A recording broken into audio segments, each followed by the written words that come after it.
Olá a todos os meus queridos alunos do YouTube, eu sou a Eliane Vieira, professora de língua portuguesa. Hoje nós teremos uma aula sobre concordância verbal.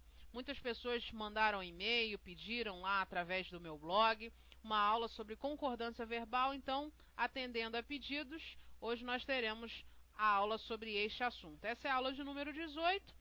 E se você ainda não conhece o meu blog, eu o convido a digitar aí no seu navegador www.portuguesconcurso.com. Lá você vai encontrar aulas, exercícios, questões anteriores, simulados, questões comentadas, várias coisas legais. Eu acho que vale a pena você conferir. Então, o que é, professora, a concordância verbal? Você vai pensar numa única coisa, é a adaptação em número e pessoa entre sujeito e verbo. Acabou o problema. Agora, quando eu falo número em língua portuguesa, eu estou falando singular em plural. E se eu falar pessoa, eu estou falando primeira, segunda ou terceira pessoa. Então, quer ver um exemplo? Ó, tu vai ao cinema?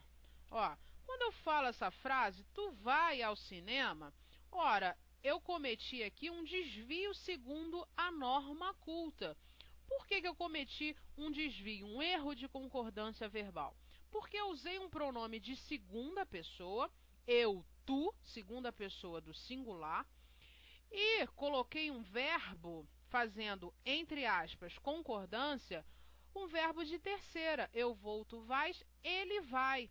Então aqui não houve uma concordância, uma adaptação correta entre sujeito e verbo. Por quê? Eu usei um sujeito, lembrando, de segunda com um verbo de terceira. Então aqui esta frase está errada, né? Agora, como é que eu poderia reescrever essa frase de forma correta? De duas formas, ó, de dois jeitos. Poderia colocar o verbo concordando com o sujeito tu, o pronome tu. Então, tu vais ao cinema?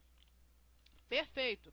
Usei um pronome de segunda, que faz a função, que exerce a função de sujeito, e concordei, adaptei, harmonizei um verbo também de segunda com este sujeito. Perfeito? Ótimo. Agora, posso escrever de uma outra forma? Posso. Posso falar assim, ó, você vai ao cinema? Cinema? Posso. Você vai ao cinema? Por quê? Aqui o que eu fiz? Eu coloquei um sujeito de terceiro, um pronome, exercendo a função de sujeito, concordando com o verbo também de terceira. Então aqui houve uma adaptação correta. Posso trocar o você por ele ou ela? Posso. Ela vai ao cinema? Perfeito. Concordância também correta. Sujeito de terceira pessoa com verbo também de terceira, ok? Então esse daqui é o princípio geral. Você vai concordar verbo e sujeito, vai adaptar verbo e sujeito. Como é que vai ser essa adaptação? Em número, singular ou plural, ou em pessoa, primeira, segunda ou terceira pessoa do plural ou singular, ok? Então vamos fazer, eu achei que ficaria mais didático e mais dinâmico, uma vez que a matéria de concordância verbal possui muitas regras, aproximadamente umas 40 por aí. Então o que eu fiz? Eu selecionei aqui uma questão do MPE de São Paulo, e aí trata de concordância verbal, e a gente vai explorando caso a caso, vou explicar uma por uma até a gente chegar à resposta correta. Então fala assim, ó, MPE São Paulo, assinale a alternativa correta quanto à concordância verbal. Então, letra A, muitos historiadores acham que não existe padrões de colonização holandesa. O que eu vou fazer? Como é que eu vou descobrir se essa frase tem problema de concordância ou não? Primeira coisa que você vai fazer, queridão, você vai marcar o verbo. Para marcar o verbo, você vai perguntar. Você não está falando de sujeito e verbo? Você tem que perguntar a esse verbo, cadê o sujeito dele? Ó. Muitos historiadores acham que não existe padrões de colonização. Então, vou ao verbo achar e vou perguntar assim, ó, quem acha? Muitos historiadores. Então, muitos historiadores é o sujeito. Esse sujeito está no plural. E o verbo precisa necessariamente concordar também, vou colocar em azul, no plural com esse sujeito. Então, muitos historiadores acham. Perfeito. Seguindo a frase, que eu tenho mais um verbo, o verbo existir. Acham que não existe padrões de colonização holandesa. Vou o verbo existir, vou perguntar, cadê o sujeito dele? O que não existe? Ora, em relação à frase, o que não existe? Padrões de colonização holandesa. Então, padrões de colonização holandesa é o sujeito do verbo existir. Agora, repare que o núcleo do sujeito é padrões e o núcleo do sujeito está no plural. Então, aqui houve um desvio da concordância. Por quê? O verbo existir está no singular. Então, como é que ficaria correto aqui? Vou colocar em maiúscula. Existem padrões de colonização holandesa. Resposta não está na letra A. Vamos para a letra B. Devem haver outras contribuições dos holandeses à cultura brasileira. Vou ao verbo. Aqui eu tenho uma locução verbal, não é isso? Devem haver. Vou perguntar ao verbo. Aqui a gente tem aquela grande história que é o verbo haver no sentido de existir. Posso trocar? Devem existir? Posso, sem problema nenhum. Então, o verbo haver no sentido de existir é aquela história da oração sem sujeito. O verbo é impessoal. Então, é oração inexistente. Sujeito inexistente ou oração sem sujeito. Só que aqui, professora, no verbo haver não está sozinho, está numa locução. Ora, o que você vai gravar? Que quando o verbo haver estiver numa locução verbal e ele estiver no sentido de existir, a sua impessoalidade é transferida para o verbo auxiliar da locução verbal. Então, aqui o verbo haver no sentido de existir, impessoal. O verbo dever, para ficar correto, vai ter que tirar esse Mzinho aqui de plural. Então, deve haver outras contribuições, ok?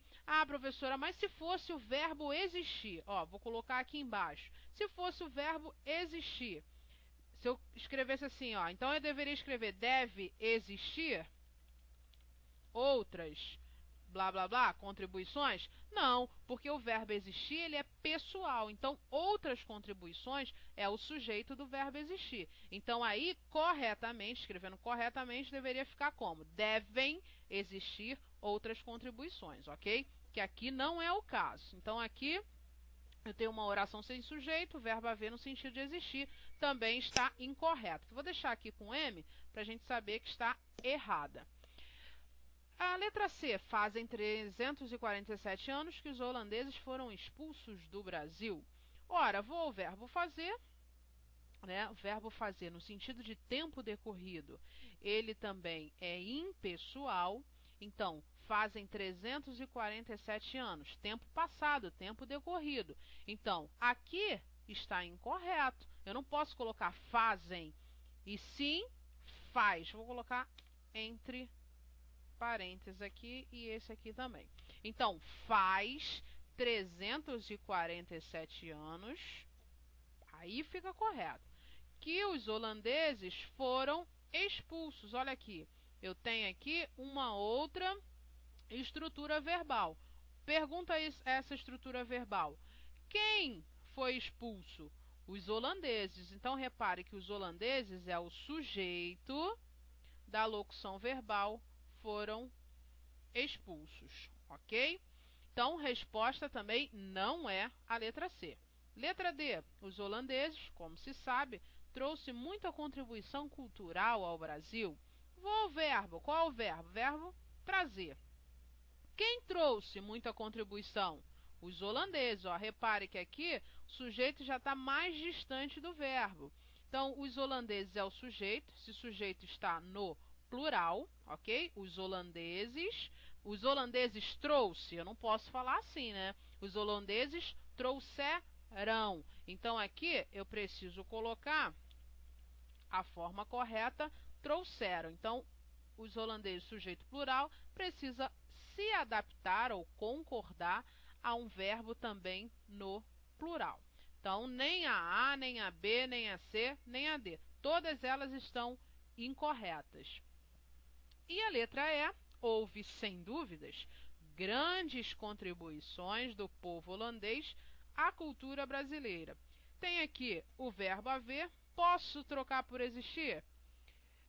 Existiram, sem dúvidas, grandes contribuições? Posso. Então, o verbo haver, no sentido de existir, é um verbo impessoal. Se ele é impessoal, ele não vai concordar com o sujeito. Na verdade, grandes contribuições do povo holandês é o objeto direto. Aqui o verbo haver é um verbo transitivo direto. Ok? Então, a resposta correta nada mais é que